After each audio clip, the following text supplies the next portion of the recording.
Hello and welcome to my YouTube channel Vision Sushmita में। आज हम सिलेबस ऑफ एएनएम से प्राइमरी हेल्थ केयर के टॉपिक से जो इंट्रोडक्शन ऑफ कम्युनिकेबल डिजीज़ है उस टॉपिक पे नोट्स बनाए हैं और आपको इस नोट से रिलेटेड कुछ पॉइंट्स है या कुछ टॉपिक्स है आपको बताते हैं। अगर आपको इसी तरह का और भी नर्सिंग वीडियोस चाहिए, जैसे एएनएम का सिलेबस हो या जीएनएम का सिलेबस से कोई भी टॉपिक्स के नोट्स चाहिए, तो आप हमें कमेंट करें, मेरे चैनल को लाइक करें और सब्सक्राइब करें। सबसे पहले कुछ टर्मिनोलॉजीज़ है। इस टॉपिक को पढ़ने से पहले कुछ टर्म्स है, बेसिक टर्म्स है, मेडिकल टर्म्स है, उसको हम सबसे पहले देख लेते हैं। जैसे हेल्थ, सबसे पहले हम जानते हैं कि हेल्थ क्या होता है। वर्ल्ड हेल्थ ऑर्गेनाइजेशन हेल्थ को डिफाइन करते हैं कि health is a state of physical, mental and social wellbeing and not merely absence of disease और इन्फॉर्मिटी। इसका मतलब है कि एक हेल्दी पर्सन को फिजिकली, मेंटली और सोशली वेलबींग होना चाहिए, not merely absence of disease और इन्फॉर्मिटी। नेक्स्ट है डिसीज़। डिसीज़ से आप क्या समझते हैं? डिसीज़ क्या रेफ़र करता है? डिसीज़ जो है वो disturbance in the normal functioning of the body. अगर हमारे शरीर में कुछ डिसीज़ होगा तो हम लोग का जो नॉर्मल फंक्शनिंग होगा, नॉर्मल एक्टिविटीज़ हो गया, वो थोड़ा सा डिस्टर्ब रहेगा। जैसे कोई जैसे मलेरिया का प्रॉब्लम हुआ कोई पेशेंट पे या कोई आदमी पे, कोई पर्सन पे मलेरिया किसी को हुआ है, तो अब मलेरिया में तो फीवर आते हैं, तो जब फीवर आएगा तो नॉर्मल फंक्शनिंग उसका थोड़ा सा जो बॉडी का होगा वो उसका जैसे बॉडी टेम्परेचर बढ़ा देगा तो थोड़ा उसको अनकंफर्टेबल लगेगा, फिर स्वेटिंग्स आएंगे। तो यही बता रहा है कि डिसीज़ को हम इस तरह से डिफाइन कर सकते हैं। Disturbance in the normal functioning of the body को हम लोग डिसीज़ बोलते हैं और वो इंटरचेंजेबल है इलनेस के साथ। आप इलनेस और डिसीज़ को सेम जैसे disturbance in the normal body function बोल सकते हैं। डिसीज़ में भी क्लासिफाइड एज कम्युनिकेबल और नॉन कम्युनिकेबल डिसीज़। जो डिसीज़ है वो दो प्रकार से हम लोग इसको क्लासिफाई करते हैं, एक है कम्युनिकेबल डिसीज़, एक है non communicable disease. Communicable disease को इंटरचेंजेबल करके इन्फेक्शियस डिसीज़ बोलते हैं और नॉन कम्युनिकेबल डिसीज़ को नॉन इन्फेक्शियस डिसीज़ भी बोलते हैं। नेक्स्ट आप देख सकते हैं कम्युनिकेबल डिसीज़। कम्युनिकेबल डिसीज़ मतलब क्या? ऐसा जो डिसीज़ जो कम जैसे कि वन पर्सन से अनदर पर्सन ट्रांसमिट हो रहा है, उसको हम लोग कम्युनिकेबल डिसीज़ बोलते हैं। जैसे कोरोना वायरस, अभी रिसेंट में अभी लेटेस्ट जो न्यूज़ हम लोग देखते हैं, कोरोना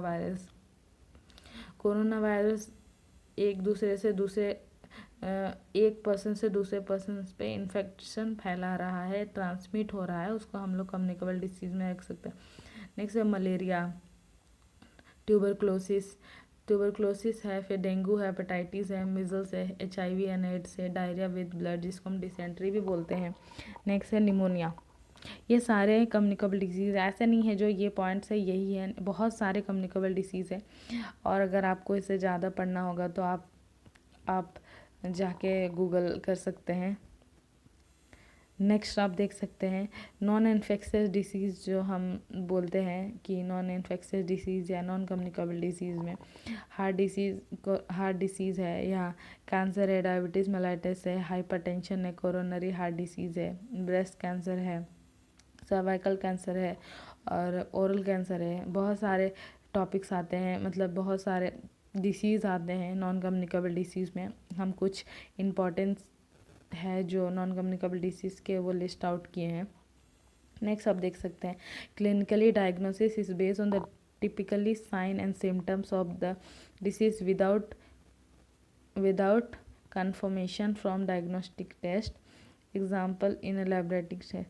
मतलब साइन एंड सिम्टम से तो बता सकते हैं कि क्या प्रॉब्लम है, क्या हो सकता है, लेकिन बिना डायग्नोस्टिक टेस्ट या लेबोरेटरी टेस्ट के हम लोग डिसीज़ को कंफर्म नहीं करते हैं।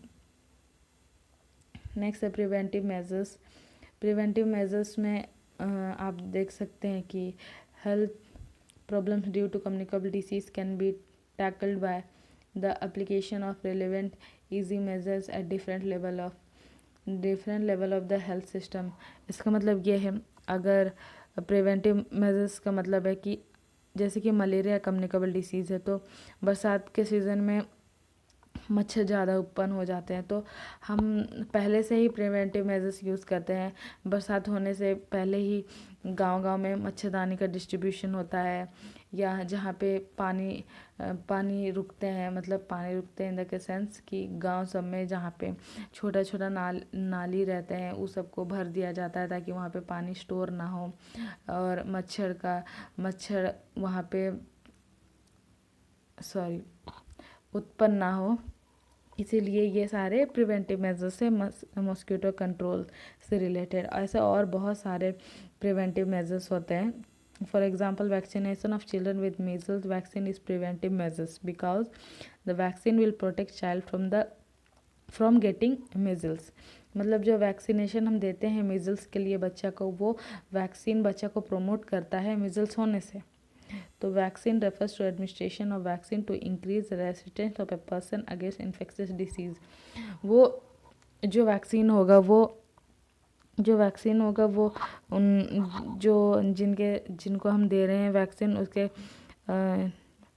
शरीर में या उसके बॉडी में वैक्सीन को इंक्रीज़ करता है रेसिस्टेंस ऑफ द पर्सन वो डिसीज़ से इन्फेक्शन होने पे, मतलब अगेंस्ट इन्फेक्शियस डिसीज़। तो ये नॉन कम्युनिकेबल डिसीज़ और कम्युनिकेबल डिसीज़ में जो फैक्टर्स इन्वॉल्व रहते हैं, जैसे कि इस पे कम्युनिकेबल डिसीज़ पे जो फैक्टर्स इन्वॉल्व रहते हैं वो 6 मेजर फैक्टर्स होते हैं। ये आप डायग्राम देख सकते हैं। ये 6 मेजर फैक्टर्स है जो कम्युनिकेबल डिसीज़ कॉज करता है। वो है इन्फेक्शियस एजेंट। कौन सा एजेंट है जो कॉज कर रहा है? बहुत सारे हैं, बैक्टीरिया, वायरस, बहुत सारे हैं। तो आपको ये बहुत लेंदी चैप्टर हो सकता है। आजकल इतने ज़्यादा देर तक वीडियोस बनाने से कोई ज़्यादा वीडियोस देखते नहीं हैं, तो हम ये वीडियो को जितना शॉर्ट करना चाहे उतना शॉर्ट्स किए हैं। अगर ये चेन जो है, चेन ऑफ कम्युनिकेबल डिसीज़ से रिलेटेड आपको नोट्स चाहिए, ये अलग इन्फेक्शियस डिसीज़ में क्या आता है, रिजर्वायर में क्या, route of access, mode of transmission, direct transmission, indirect transmission, route of entry, susceptible host, इससे रिलेटेड भी नोट्स चाहिए तो आप हमें कमेंट कर सकते हैं। चैनल को सब्सक्राइब करिए, लाइक करिए, कमेंट करके बताइए कि आपको आज का टॉपिक कैसे लगा।